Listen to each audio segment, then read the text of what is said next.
85.7 years, 86.4 years, 78.6 years. Why do people in Japan and South Korea live nearly 7 years longer than those in China?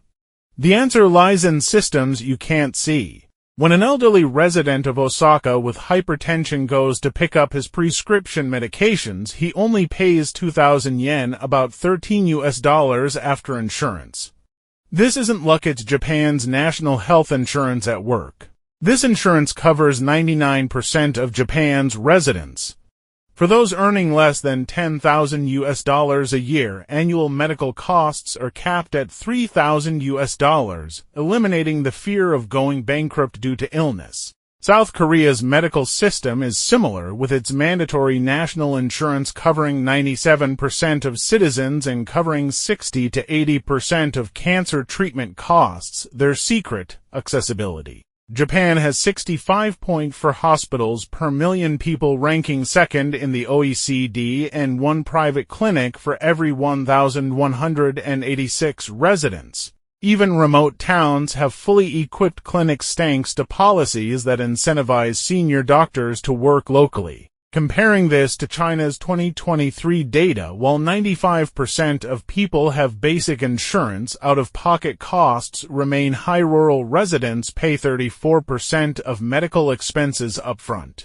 But change is coming. China added 100,000 primary-level clinics in 2024, aiming to match Japan's accessibility by 2030. A bowl of miso soup and a piece of sashimi aren't just food, they're longevity tools.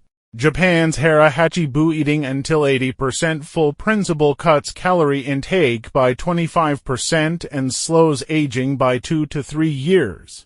60% of the Japanese diet consists of fish and vegetables, which provide abundant omega-3 fatty acids, a nutrient that reduces the risk of heart disease by 37%. South Korea's fermented foods tell a similar story. The probiotics in kimchi lower cholesterol, while soybean-based doenjang provides plant protein without saturated fat. A 2025 study found that elderly Koreans who eat kimchi daily have 22% fewer digestive cancers than those who don't. What challenge does China face? Sugar intake among urban residents has increased 4 times since 2000, and 50% of adults consume excessive salt. But rural areas retain healthy wisdom. The centenarians in Guangxi credit their longevity to eating river fish and bamboo shoots regularly, hinting at scalable solutions for promoting healthy diets. Japan's focus on prevention starts at a young age. Schools teach nutrition from the age of 6, and companies face fines if employees' waistlines exceed 85 centimeters for men or 90 centimeters for women, a policy that has reduced the rate of metabolic syndrome by 18%. Japan's cancer screening program detects 92% of stomach cancers at an early stage, when the survival rate exceeds 90%. South Korea leads in children's health. Free annual checkups are available for children under 12, detecting anemia and vision problems before they worsen. South Korea's national low-salt campaign replaced 30% of table salt with potassium chloride, reducing childhood hypertension by 15% in 5 years. China is catching up too. Its 2024 HPV vaccine program has covered 80% of girls aged 9 to 14, and urban hospitals now offer free diabetes screenings. But rural screening rates lag at 30%, a gap that explains 60% of the longevity difference. But a long life isn't always a good life.